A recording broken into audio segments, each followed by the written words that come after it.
Net zero emission as part of the Panchamrit strategy to address climate change. India committed to net zero emissions by 2070 at COP26. India has so far abstained from committing to a net zero goal but is on a climate pathway that is compatible with keeping global temperatures to below 20 C by the end of the century. About net zero emissions. Net zero emissions will be achieved when all GHG emissions released by humans are counterbalanced by removing GHGs from atmosphere in a process known as carbon removal. First, human-caused emissions, such as those from fossil-fueled vehicles and factories, should be reduced as close to zero as possible.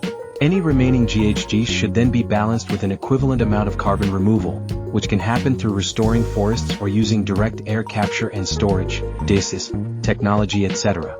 Reaching net zero emissions is akin to achieving climate neutrality. India's approach in COP26. The government of India has articulated and put across the concerns of developing countries at the 26th session of the Conference of the Parties, COP26, to the United Nations Framework Convention on Climate Change (UNFCCC), held in Glasgow, United Kingdom. Further, India presented the following 5 nectar elements, Panchamrit, of India's climate action.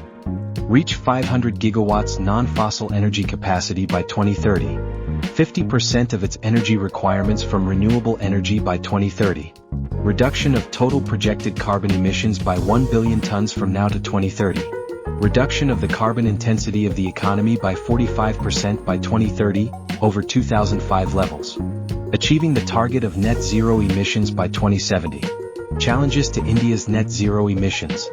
The problem with India is that the target of net zero emissions must be achieved while the world's third biggest emitter also meets the aspirations of 1.4 billion people for faster economic development, which will only happen with an accelerated pace of industrialization.